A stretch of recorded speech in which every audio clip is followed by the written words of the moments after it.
Welcome to Santosh Kumar's online English classes.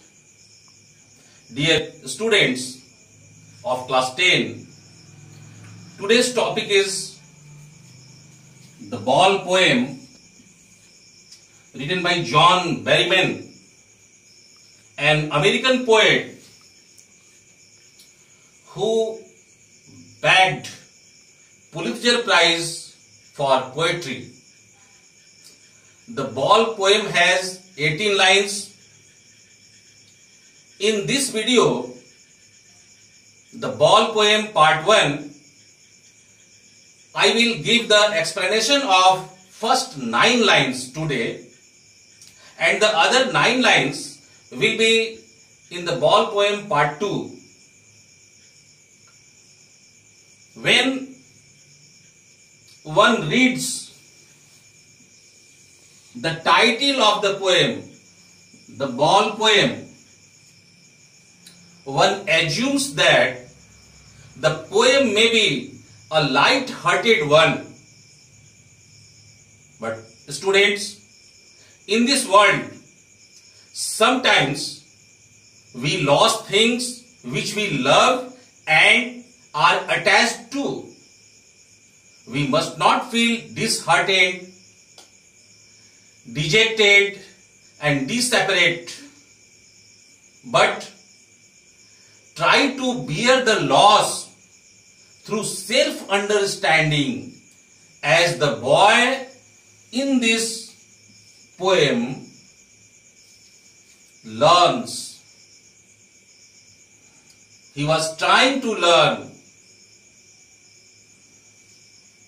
Now, read the poem and see what the poet thinks. What is the boy now who has lost his ball? What is he to do?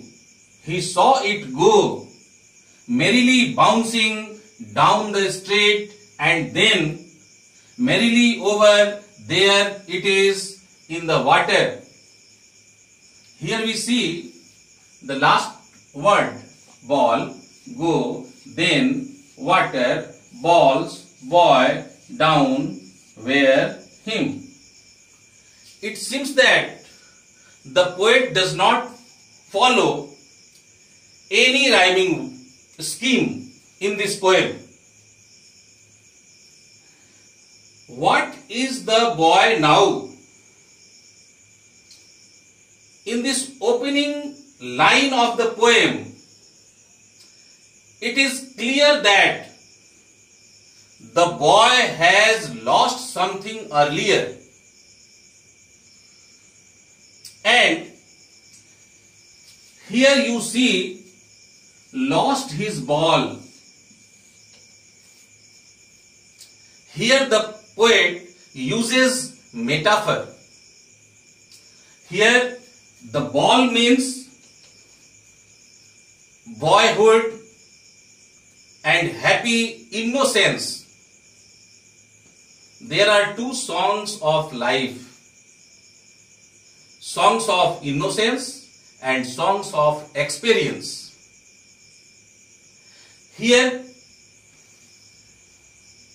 the ball means the boyhood and the happy innocence. When the boy loses his ball, it signifies that when the boy loses his boyhood and happy innocence. Here the poet metaphysically writes, lost his ball. Now, here are some word meanings. Merrily, merrily means happily.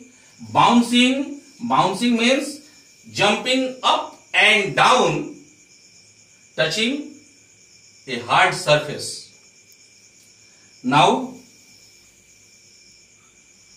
in this 4 lines,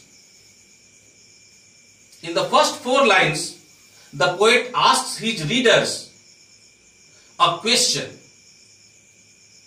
He has seen a young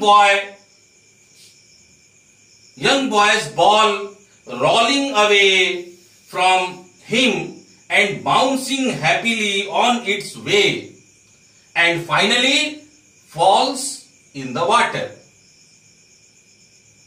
He asks his readers what the boy should do now. Now, tell me, where did the ball land? The ball landed in the water. My second question is, what does the poet see? The poet sees a ball bouncing towards the street.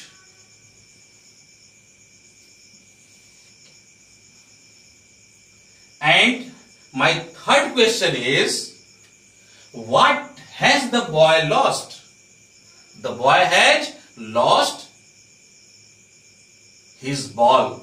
Here his ball means the boy has lost his boyhood.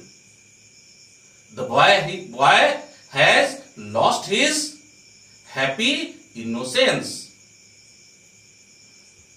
Now, come on, the 5th line. No use to say, oh, there are other balls. An ultimate sacking grief fixes the boy as he stands rigid, trembling, staring down all his young days into the harbor where his ball went.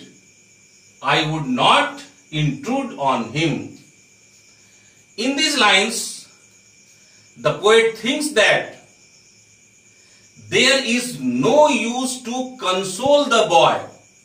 He thinks in this world, loss of possession is universal and inevitable. Nothing remains forever.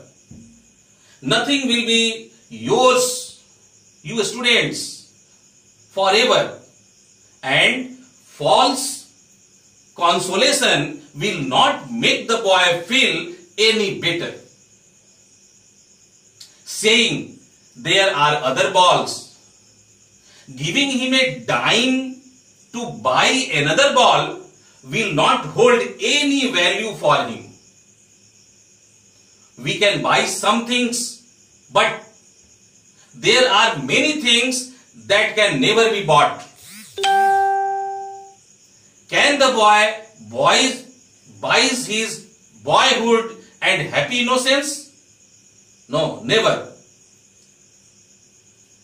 His boyhood and happy innocence is metaphorically compared to his ball.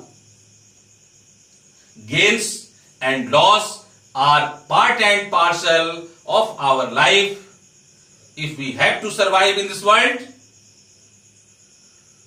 we take pain and pleasure alike. This is the complete explanation of these 9 lines. Thank you for listening carefully. Thank you again.